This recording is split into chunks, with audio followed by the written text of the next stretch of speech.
श्री सद्गुरु महाराज की जय। महर्षि में ही दिनचर्या उपदेश।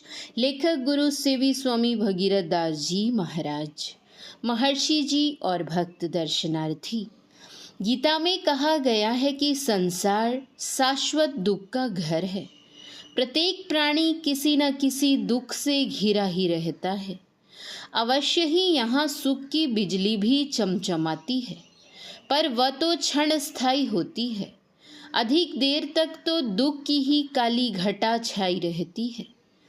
इस भवसागर की माया मोह रूपी प्रबल धार में निरंतर भसते जा रहे प्राणियों के बीच मात्र वे ही अटल रूप से स्थित हैं, जिन्होंने अदम्य साहस और अथक परिश्रम के द्वारा परमात्मा रूपी अचल कील पकड़ रखी है। परमात्मा को प्राप्त हुए ये महापुरुष संत कहलाते हैं। सृष्टि की ओट में छिपे परम तत्व के दर्शन करके ये संदेह रहित हो जाते हैं। सर्वशक्ति संपन्न हो जाने के कारण इनके लिए कुछ भी अशक्य नहीं होता। मात्र इच्छा करने से सभी कुछ हो जाता है। ये सुख दुख, मान अपमान, राग द्वेष आदि द्वंद्वों से ऊपर उठकर सतत निर्भय, अनुद्विग्न, शांत, अविचल और अक्षय आंतरिक आनंद में डूबे रहते हैं। ये सब जीवों पर दया रखते हैं। उनके सुख दुख से सुखी दुखी होते हैं। स्वयं अमानी होकर दूसरों का आदर करते हैं। जो संत के रुचि के अनुकूल चलते हैं, उनकी श्रद्धा प्रेम पूर्वक अहंकार रिक्त होकर सेवा करते हैं। उनके प्रति सरल, नम्र और सत्यतापूर्ण व्यवहार करते हैं। उन पर वे प्रसन्न होकर अपनी भौतिक अथवा यौगिक शक्ति से उनकी मनोकामना की पूर्ति कर देते हैं। भारत एक आध्यात्मिक देश है। यहाँ के लोगों को इस बात का पूरा विश्वास है कि जो काम किसी के द्वारा नहीं हो पाता, वह संतों के आशीर्वाद से सहज रूप से संपन्न हो जाता है। अतएव अपनी सारी शक्ति लगाकर जब लोग अपना कोई काम पूरा नहीं कर पाते, तब संतों की चरण धूलि सिर पर चढ़ाने के लिए उनके पास दौड़ पड़ते हैं। चिकित्सक के पास केवल रोगी पहुंचते हैं।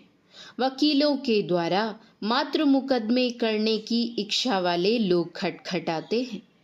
मकान, सड़क, पुल आदि बनाने वाले लोग उनके इंजीनियर से संपर्क करते हैं।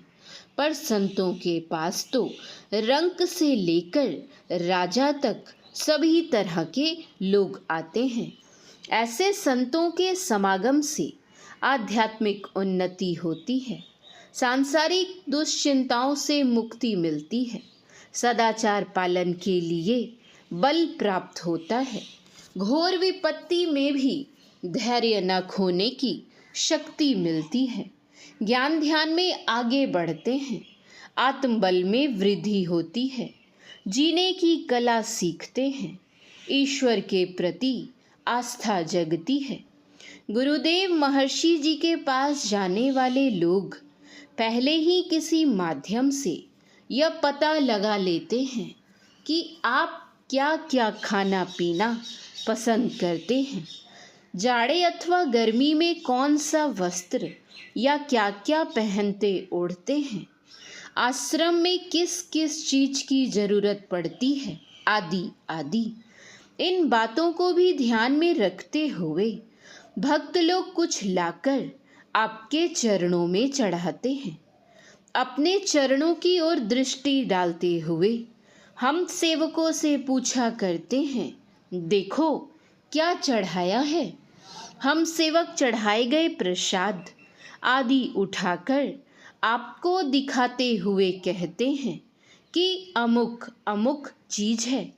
इस पर गुरुदेव चढ़ाने वाले को सामने बुलवाकर उनसे पूछते हैं, कहाँ घर है, किसने मेरे पास भेजा है, यह चीज़ क्यों चढ़ाए हो, अपने घर की चीज है या कहीं से खरीद कर ले आए हो, अमुक पदार्थ कैसे कैसे और क्या क्या मिलाकर बनाए हो। पूरी छानबीन करने के बाद हम सेवकों से कहते हैं, अमुक चीज रख लो, अमुक चीज तो मेरे पास है ही, अमुक चीज लौटा दो, इसकी मुझे ज़रूरत नहीं। कुछ प्रसाद लोगों में चढ़ाने वाले से ही बंटवा दो और शेष उसे अपने बाल बच्चे के लिए ले जाने कहो। भक्त के अपने घर की पवित्रता पूर्वक बनाई गई चीज़ें या अपने खेत में उपजे फल, साग, सब्जी आदि गुरुदेव बड़ी प्रसन्नता पूर्वक स्वीकार करते हैं। खरीद कर चढ़ाई गई चीज़ें लेना प्रायः स्वीकार नहीं करते। एक सज्जन ने कुछ आम खरीदकर आपके चरणों में चढ़ाए। आपके द्वारा पूछे जाने पर उन्होंने बताया कि ये आम बाजार से 15 रुपए में खरीद लाया हूँ। आपने कहा, मैं ये आम नहीं लूँगा, 15 रुपए जो इसमें खर्च हुए वे मुझसे ले लीजिए। आपने उनका आग्रह नहीं माना। उन्हें लाचार होकर आपके दिए 15 रुपए लेने पड़े और आम भी वापस ले जाने पड़े। कभी कभी किसी की कोई भी चीज़ आप ग्रहण नहीं करते, चढ़ाने वाले से कहते हैं, मैं आपका कुछ भी नहीं लूँगा, मुझे खाने पीने, पहनने ओढ़ने और रहने के घर की कमी नहीं है। इन रुपयों से बच्चों के लिए मिठाई खरीद कर ले जाइए अथवा उनके पढ़ाने लिखाने में खर्च कीजिए अथवा अपने रोग की चिकित्सा कराइए। कभी अभी कहते हैं, आपकी ये चीज़ें मैं मंगनी नहीं लूँगा, इनके दाम लेना स्वीकार करें तो रहने दीजिए, नहीं तो उठा ले जाइए। गुरुदेव अगर समझते हैं कि चढ़ाई हुई वस्तु ग्रहण कर लेने से चढ़ाने वाले को घमंड हो जाएगा तो आप उसे स्वीकार नहीं करते। अहंकार पूर्वक बुरी इच्छा में मन रखकर कृपणता से किसी की दी हुई चीज गुरुदेव नहीं लेते। किसी के द्वारा अहंकार पूर्वक चढ़ाए गए सेब बेदाने की ओर आप दृष्टि भी नहीं डालते। दूसरी ओर विशुद्ध भक्ति भाव से किसी के द्वारा चढ़ाए गए अमरूद, बेर आदि भी ग्रहण कर लेते हैं। श्रद्धापूर्वक दीनहीनों द्वारा चढ़ाए गए 5 पैसे भी ठीक से रख लेने कहते हैं। कोई मन में अभिमान रखकर 5000 रुपये भी चढ़ाते हैं तो लेने से अस्वीकार कर देते हैं। इन भक्तों में किन्हीं किन्हीं को कभी कभी, चाहे वे पूर्व परिचित हों या अपरिचित, गुरुदेव अपने भोजनालय में भोजन करवा दिया करते हैं। जिन्होंने गुरुदेव की थोड़ी सी भी सेवा की है उन्हें कभी नहीं भूलते, उनकी कृतज्ञता का स्मरण करते हैं।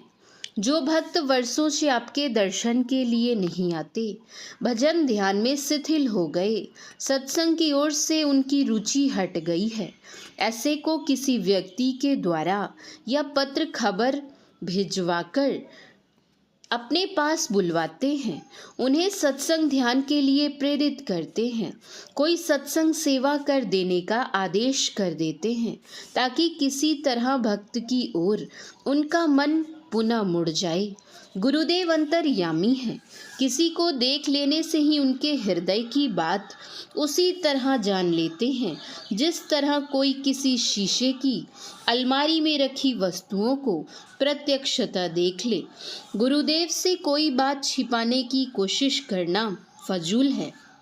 कभी कभी लोगों से आप कह दिया करते हैं कि जो इच्छा लेकर आप मेरे पास आए हैं वह पूरी नहीं होने वाली है। ऐसे महापुरुष से झूठ बोलने से भारी पाप लग जाता है। कपट पूर्वक बातें करने से उनके कृपा पात्र भी नहीं बन पाते। इस बात का लोगों को विश्वास है। इसलिए क्या बच्चे, क्या युवा और क्या वृद्ध, सभी आपसे हृदय खोलकर बातें करते हैं। जो बात अन्य लोगों से कहने में हिचकिचाते हैं, लज्जा या मानहानि का बोध करते हैं, वह भी सैकड़ों लोगों के बीच गुरुदेव से निसंकोच होकर कह डालते हैं। ऐसा इसलिए भी कि आप सबके प्रति सहानुभूति रखते हैं। सबके दुख दूर करने की आपके संत हृदय में व्यग्रता होती है। किसी की दीनतापूर्ण बातें सुनकर उनका उपहास नहीं उड़ाते, किसी को मूर्ख बनाने की कोशिश नहीं करते, सबकी बात धीरता से सुनते और उचित उत्तर, सलाह, समाधान प्रस्तुत करते, सबके कल्याण के लिए शुभकामना या ईश्वर से प्रार्थना करते, छोटे बड़े सबों को सम्मान देते हुए, मुस्कुराते हुए उनसे वार्तालाप करते, दर्शनार्थियों की अवस्था, पद प्रतिष्ठा, ज्ञान, कला, कौशल आदि को दृष्टि में रखते हुए आप किसी को तुम और किन्हीं को आप कहकर संबोधित करते हैं। आपने छात्र जीवन में फारसी और अंग्रेजी भाषा के माध्यम से पढ़ा है। मैथिली तो आपकी मातृभाषा ही है। इनके अतिरिक्त राष्ट्रभाषा हिंदी, भारतीय, भागलपुरी, अंगिका या छीका छेकी और भोजपुरी भी जानते हैं। आपके पास आने वाले जिस भाषा के बोलने वाले होते हैं, आप उनसे उसी भाषा में बोलते हैं। प्रवचन प्रायः राष्ट्रभाषा हिंदी, भारतीय में किया करते हैं। कभी कभी क्षेत्रीय भाषा में भी करते हैं, ताकि लोग ठीक से आपकी बात समझ सकें। विदेशियों से स्वयं आप भी अंग्रेजी में बातें करते हैं। बातचीत करने की इच्छुक स्त्रियों से आप कहा करते हैं, पति के होते हुए भी तुम मुझसे कुछ कहने क्यों आई हो? क्या अपने पति से तुम ही अधिक होशियार हो? जाओ, अपने पति को भेजो, जो कहना चाहती हो उन्हीं के द्वारा कहवाओ। श्री सद्गुरु महाराज की जय। श्री सद्गुरु महाराज की जय। श्री सद्गुरु महाराज की जय।